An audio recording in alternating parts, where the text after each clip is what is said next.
जय श्री कृष्णा। राधे राधे दोस्तों, प्रेम से बोलिए शीतला माता की जय। आप सभी को शीतला अष्टमी की हार्दिक शुभकामनाएं। आप सभी पर माँ शीतला की कृपा सदैव बनी रहे। आज की वीडियो में हम सुनेंगे शीतला अष्टमी की पौराणिक कथा। हिंदू धर्म में शीतला सप्तमी और अष्टमी का बहुत महत्व है। इस दिन माता को बासी खाने का भोग लगाया जाता है। शीतला माता को रोग नाशनी देवी माना जाता है। विशेष रूप से वे चेचक और खसरा तथा अन्य संक्रामक बीमारी से हमारी रक्षा करने वाली देवी हैं। हिंदू धर्म में शीतला माता की पूजा करने से परिवार को स्वास्थ्य, समृद्धि और शांति प्राप्त होती है। और यह पूजा विशेष रूप से होली के बाद आने वाली शीतला सप्तमी और अष्टमी के दिन की जाती है। शास्त्रों के अनुसार शीतला माता की उपासना से व्यक्ति रोग मुक्त होता है और घर परिवार में सुख शांति बनी रहती है। माता के भक्तों का विश्वास है कि उनकी पूजा से महामारी और त्वचा संबंधी रोगों से सुरक्षा मिलती है। तो शीतला अष्टमी यानी बसौड़ा महापर्व के अवसर पर आज मैं आपको सुना रही हूँ शीतला अष्टमी बसौड़ा में सुनी जाने वाली माता शीतला की बड़ी ही दुर्लभ कथाएं। इन कथाओं को सुनने से मनुष्य के सभी रोग और संकट कट जाते हैं तथा सभी मनोकामनाओं की पूर्ति होती है। तो प्रिय श्रोताओं, एक गांव में ब्राह्मण दंपत्ति रहा करते थे। दंपत्ति के दो बेटे, दो बहुएं थीं। दोनों बहुओं को लंबे समय के बाद बेटे हुए थे। इतने में शीतला अष्टमी का व्रत आया और घर में पर्व के अनुसार ठंडा भोजन तैयार किया गया। दोनों बहुओं के मन में विचार आया कि यदि हम ठंडा भोजन कर लेंगे तो बीमार हो जाएंगे और हमारे पुत्र भी अभी छोटे हैं। कुछ विचार करने के बाद दोनों बहुओं ने पशुओं के दाने तैयार करने के बर्तन में गुपचुप 2 बाटी तैयार कर ली। सास बहू शीतला माता की पूजा करके आईं और शीतला माता की कथा सुनी। बाद में सास तो शीतला माता के भजन करने के लिए बैठ गई, लेकिन दोनों बहुएं बच्चे रोने का बहाना बनाकर घर आईं और दाने के बर्तन से गरम गरम रोटला निकाली, चूरमा किया और पेट भर के खा लिया। सास ने घर आने पर बहुओं से भोजन करने के लिए कहा। बहुएं ठंडा भोजन करने का दिखावा करके घर के काम में लग गईं। सास ने कहा, बच्चे कब के सोए हुए हैं, उन्हें जगाकर भोजन करा लो। बहुएं जैसे ही अपने बेटे को जगाने गईं तो उन्होंने उन्हें मृत्यु पाया। ऐसा बहुओं के करतूतों के फलस्वरूप शीतला माता के प्रकोप से हुआ था। बहुएं विवश हो गईं और सास से सब कुछ बताया। सास ने घटना जानी तो बहुओं से लड़ने लगी। सास बोली, तुम दोनों ने अपने बेटों की बदौलत शीतला माता की अवहेलना की है, इसलिए अपने घर से निकल जाओ और बेटों को जिंदा स्वस्थ लेकर ही घर में पैर रखना। अपने मरे हुए बेटों को टोकरी में सुलाकर दोनों बहुएं घर से निकल पड़ी। जाते जाते रास्ते में एक वृक्ष आया। यह खिजड़ी का वृक्ष था। इसके नीचे ओरी शीतला दोनों बहनें बैठी थीं। दोनों के बालों में जुएं रेंग रही थीं। बहुओं ने थकान का अनुभव भी किया था। दोनों बहुएं ओरी और शीतला के पास जाकर बैठ गईं। उन दोनों ने शीतला और औरी के बालों से खूब सारी जुएं निकाली। जुओं का नाश होने से औरी और शीतला ने अपने मस्तक पर शीतलता का अनुभव किया और कहा कि तुम दोनों ने हमारे मस्तक को शीतल ठंडा किया है, वैसे ही तुम्हारे पेट को शांति मिले। दोनों बहुएं एक साथ बोली कि पेट का दिया हुआ ही लेकर हम मारी मारी भटक रहे हैं, परंतु शीतला माता के दर्शन नहीं हुए। शीतला माता ने कहा, तुम दोनों पापिनी हो, दुष्टा हो, दुराचारणी हो। तुम्हारा तो मुंह देखने भी योग्य नहीं है। शीतला अष्टमी के दिन ठंडा भोजन करने के बदले तुम दोनों ने गर्म भोजन किया था। यह सुनते ही बहुओं ने शीतला माता जी को पहचान लिया और देवरानी जिठानी ने दोनों माताओं का वंदन किया। गिड़गिड़ाते हुए कहने लगी कि हम तो भोली भाली हैं, अनजाने में गर्मा गर्म खा लिया था। आपके प्रभाव को हम नहीं जानते। अब आप हमें क्षमा करें, पुनः ऐसा दुष्टकृत हम कभी नहीं करेंगे। उनके पश्चाताप भरे वचनों को सुनकर दोनों माताएं प्रसन्न हुईं। शीतला माता ने मृतक बालकों को जीवित कर दिया। बहुएं तब बच्चों को साथ लेकर आनंद पूर्वक गांव में लौट आईं। गांव के लोगों ने जाना कि बहुओं को शीतला माता के साक्षात दर्शन हुए थे। दोनों का धूमधाम से स्वागत करके गांव में प्रवेश कराया। बहुओं ने कहा, हम गांव में शीतला माता के मंदिर का निर्माण कराएंगे। चैत्र माह में शीतला अष्टमी के दिन मात्र ठंडा खाना ही खाएंगे। शीतला माता ने बहुओं पर जैसी अपनी दृष्टि की वैसी कृपा दृष्टि सब पर करना।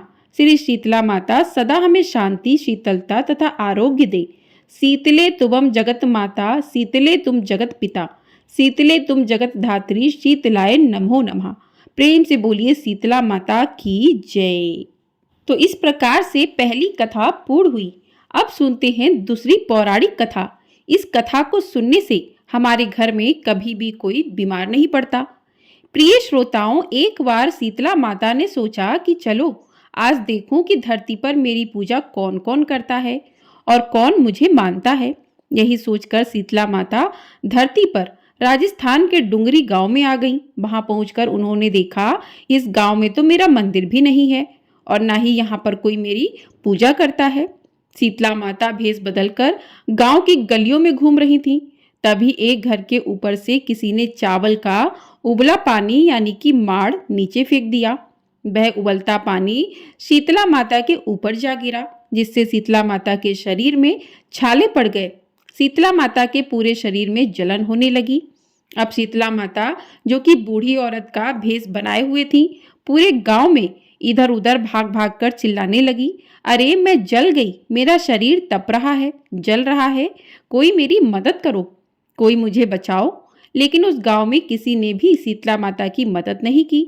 वहीं अपने घर के बाहर एक कुम्हारन बैठी हुई थी। उस कुम्हारन ने देखा कि अरे यह बूढ़ी माई तो बहुत जल गई हैं और इनके पूरे शरीर में तो तपन भी हो रही है। इनके पूरे शरीर में छाले पड़ गए हैं और यह तपन सहन नहीं कर पा रही हैं। तब उस कुम्हारन ने कहा, माँ तुम यहाँ आकर बैठ जाओ, मैं तुम्हारे शरीर के ऊपर ठंडा पानी डालती हूँ। कुम्हारन ने फिर उन बूढ़ी माई पर खूब सारा ठंडा पानी डाला। इसके बाद वह शीतला माता से बोली, माँ मेरे घर में रात की बनी हुई रबड़ी रखी है, थोड़ा सा दही भी है, तुम दही और रबड़ी खा लो।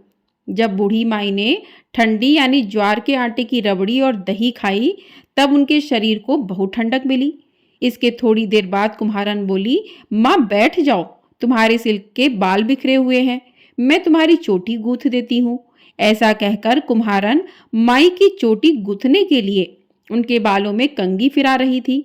अचानक कुम्हारन की नजर बूढ़ी माई के सिर के पीछे पड़ी तो उसने देखा कि एक आंख बालों के अंदर छुपी हुई है।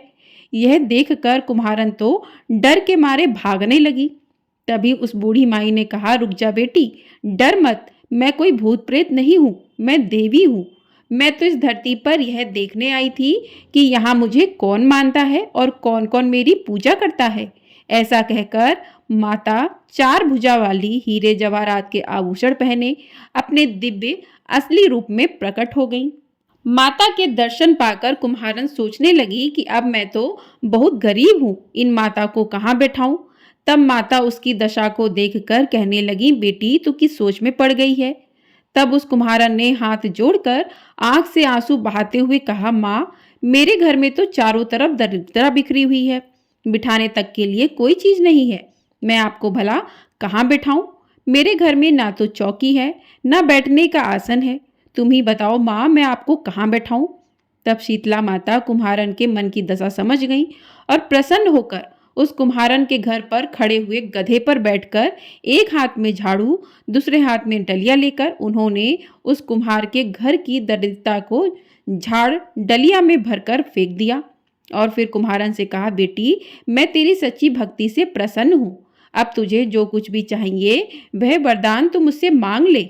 यह सुनकर वह कुम्हारन हाथ जोड़कर बोली, माता मेरी इच्छा है कि आप इसी डुंगरी गांव में स्थापित होकर यहीं रहिए और जिस प्रकार आपने मेरे घर की दरिद्रता को अपनी झाड़ू से साफ करके दूर किया, ऐसे ही आपकी जो भी होली के बाद की सप्तमी या अष्टमी को भक्ति भाव से पूजा करके आपको ठंडा जल, दही और बासी ठंडा भोजन चढ़ाए, उसके घर की दरिद्रता को साफ करना और आपकी पूजा करने वाली नारी जाति का अखंड सुहाग रखना, उनकी गोद हमेशा भरी रखना। साथ ही जो पुरुष शीतला सप्तमी और अष्टमी को नाई के यहाँ बाल ना कटवाए, धोबी को कपड़े धुलने को ना दे, और पुरुष भी आप पर ठंडा जल चढ़ाकर नारियल पुष्प अर्पित करके परिवार सहित ठंडा बासी भोजन करे, उसके काम धंधे व्यापार में कभी दरिद्रता न आए। कुम्हारन की बात सुनकर शीतला माता बोली, तथास्तु बेटी, जो तूने वरदान मांगे मैं वह सब तुझे देती हूँ। और बेटी, मैं तुझे आशीर्वाद भी देती हूँ कि मेरी पूजा का मुख्य अधिकार अब इस धरती पर सिर्फ कुम्हार जाति का ही होगा। तभी से उस दिन से डुंगरी गांव में शीतला माता स्थापित हो गई और उस गांव का नाम हो गया शील की डुंगरी। शील की डुंगरी में शीतला माता का मुख्य मंदिर है और शीतला सप्तमी पर वहां पर बहुत बड़ा मेला भी लगता है। शीतला माता की इस कथा को जो भी सच्चे मन से शीतला माता का ध्यान करके पढ़ता अथवा सुनता है तो शीतला माता की कृपा से उनके घर के सभी दरिद्रता का नाश हो जाता है और उनकी सारी मनोकामनाएं भी पूर्ण हो जाती हैं। प्रेम से बोलिए शीतला माता की जय। तो इस प्रकार से दूसरी कथा पूर्ण हुई। अब सुनते हैं तीसरी पौराणिक कथा। प्रिय श्रोताओं, एक बार चैत्र का महीना आया। होली के बाद शीतला सप्तमी और अष्टमी आई। सभी लोग कहने लगे कि माता आई, माता आई। किसी ने हलवा बनाया तो किसी ने पूरी बनाई। माता जी को गर्म खाने का भोग लगाया। माता के अंग अंग में आग जलने लगी तो माता दौड़ी दौड़ी कुम्हार के घर गई और कुम्हार से कहा कि मेरा अंग अंग जल रहा है, मुझे ठंडी मिट्टी में लेटना है। ठंडी मिट्टी में लेटने से माता को थोड़ी ठंडक मिली और कहा कि कुम्हार, मुझे भूख लगी है। तो कुम्हार ने रात की ठंडी रोटी माता को खाने के लिए दे दी। इससे माता को बहुत राहत मिली और कुम्हार पर खुश हुई। माता ने कहा कि पूरी नगरी में हाहाकार होगी, केवल तेरा ही घर बचेगा। पूरे नगर में त्राही त्राही मच गई और कुम्हार का घर बच गया। तो नगर वालों ने कुम्हार से कहा कि तूने कोई जादू टोना किया है क्या, क्योंकि पूरा नगर नष्ट हो गया और तेरा घर बच गया। तो कुम्हार ने कहा कि मैंने कोई जादू टोना नहीं किया है, मैंने तो बस माता को शीतल किया है। आप सब लोगों ने माता को गरम गरम खाने का भोग लगाया था तो माता के अंग अंग में फफोले हो गए थे। इसी कारण माता का प्रकोप हुआ है और पूरे नगर में त्राही त्राही मच गई है। तब लोगों की आंखें खुली और कुम्हार से कहा कि माता कहाँ है। कुम्हार ने बताया कि माता नीम के नीचे ठंडी छाया में बैठी हैं। सभी नगर वाले माता के पास गए और विनती की और क्षमा मांगने लगे। तो माता शीतला बोली कि तुम सभी ने मुझे गर्म भोजन करवाया जिससे मेरी जीभ पर छाले हो गए। कुम्हार ने मुझे ठंडा भोजन कराया जिससे मुझे ठंडक और शीतलता मिली। इसी कारण पूरा नगर नष्ट हो गया और मेरी कृपा से कुम्हार का घर महल बन गया। लोगों ने माता से विनती की और कहा कि अब हम क्या करें। तो माता ने बताया कि होली के 7 दिन बाद शीतला सप्तमी और 8 दिन बाद शीतला अष्टमी आती है। उस दिन सभी गांव वाले और औरतें छठ के दिन बनाए हुए ठंडे खाने से मुझे भोग लगाएं और मेरी पूजा करें। 12 महीने बाद वापस शीतला सप्तमी और शीतला अष्टमी आई। राजा ने पूरे नगर में ढिंडोरा पिटवा दिया कि होली के बाद 7 दिन तक सब शीतला माता का आक्ता रखेंगे, यानी कोई सिर नहीं धोए और सिलाई कुटाई आदि नहीं करे। लोगों ने वैसा ही किया। देवी शीतला माता प्रसन्न हुई और पूरे नगर में आनंद हुआ। देवी शीतला माता ने सभी पर अपनी कृपा की। जैसी कृपा माँ ने गांव वालों पर की, ऐसी ही कृपा हम सभी पर करना। प्रेम से बोलिए शीतला माता की जय। तो इस प्रकार से तीसरी कथा भी पूर्ण हुई। आइए अब जान लेते हैं शास्त्रों में माँ शीतला माता की महिमा बताई गई है। इस महिमा को सुनने से हमारे सभी रोग और संकट नष्ट हो जाते हैं। तो आप सभी लोग बड़े ही ध्यान से इस महिमा को सुनिएगा। शीतला माता का जन्म कुम्हार से संबंधित है। शीतला माता का पुजारी प्रजापति या कुम्हार जाति के लोग होते हैं। इनकी पूजा एक चमत्कारी देवी तथा बच्चों की रक्षक देवी के रूप में होती है। चेचक, छोटी माता, फोड़ा नवानी जैसी बीमारी का इलाज इनकी शक्ति पूजा अर्चना कुम्हार जाति के पुजारी से झाड़ा लगवाने से चमत्कार के साथ ठीक हो जाते हैं। शीतला माता क्षत्रिय जाति की कुल देवी है। शीतला माता हिंदू धर्म में एक प्रसिद्ध देवी हैं। इनका प्राचीन काल से ही बहुत अधिक महत्व रहा है। इनकी 7 बहनें हैं, शीतला, दुर्गा, काली, चंडी, बड़ी माता और भानुमति। स्कंद पुराण में शीतला देवी की सबसे बड़ी बहन देवी परमेश्वरी हैं, जिन्हें बड़ी माता भी कहा जाता है। शीतला माता का वाहन गर्दभ्य यानी कि गधा है। वह हाथों में कलश, सूप, झाड़ू तथा नीम के पत्ते धारण करती हैं। इन्हें चेचक आदि कई रोगों की देवी बताया गया है। इन बातों का प्रतीकात्मक महत्व होता है। एक मूल्यांकन ग्रंथ के अनुसार देवी शीतला की पूजा कुम्हार जाति का पुजारी ही कर सकता है। वह इनके चेचक का रोगी व्यग्रता से वस्त्र उतार देता है। सूप से रोगी को हवा की जाती है। झाड़ू से चेचक के फोड़े फट जाते हैं। नीम के पत्ते फोड़े को सड़ने नहीं देते। रोगी को ठंडा जल प्रिय होता है। अतः कलश का महत्व है। गर्दभ की लीद के लेपन से चेचक के दाग मिट जाते हैं। शीतला मंदिरों में सदैव शीतला माता को गर्दभ पर ही आसीन दिखाया गया है। शीतला माता के संग ज्वरासुर, ज्वर का दैत्य, हैजे की देवी, 64 रोग, त्वचा रोग के देवता एवं रक्तवती, रक्त संक्रमण की देवी होते हैं। इनके कलश में दाल के दानों के रूप में विषाणु या शीतल, स्वास्थ्य वर्धक एवं रोगाणु नाशक जल होता है। कुछ लोग शताक्षी देवी को भी शीतला देवी कहकर संबोधित करते हैं। शीतला माता को छोटी माता कहते हैं तथा छोटी चेचक का उपचार हेतु पूजा करते हैं। इनकी बड़ी बहन देवी परमेश्वरी माता को बड़ी माता कहा जाता है। बड़ी चेचक के उपचार हेतु इनकी पूजा करते हैं। माता शीतला शक्ति का अवतार है और भगवान शिव की ये जीवन संगनी है। पौराणिक कथा के अनुसार माता शीतला की उत्पत्ति भगवान ब्रह्मा से हुई है। देवलोक से धरती पर माता शीतला अपने साथ भगवान शिव के पसीने से बने ज्वरासुर को अपना साथी मानकर लाई थी। तब उनके हाथों में दाल के दाने भी थे।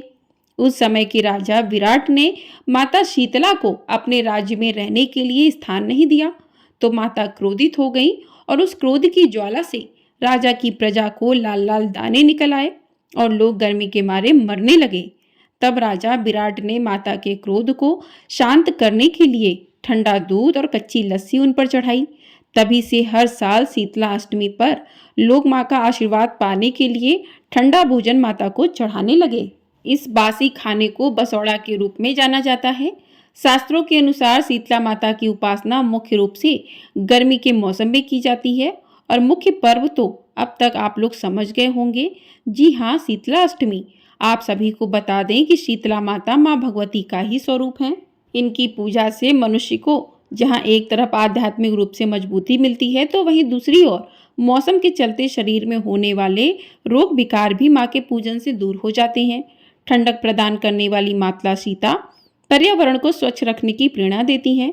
कहा जाता है कि शीतला माता का यह व्रत संक्रमण रोगों से मुक्ति दिलाता है। आमतौर पर हम मंदिर जाते हैं तो भगवान की प्रतिमा के दर्शन करते हैं, मगर क्या आप जानते हैं कि जब हम माँ शीतला के स्वरूप की तरफ देखते हैं तो इनके रूप से हमें सेहत से जुड़ा एक विशेष संदेश मिलता है।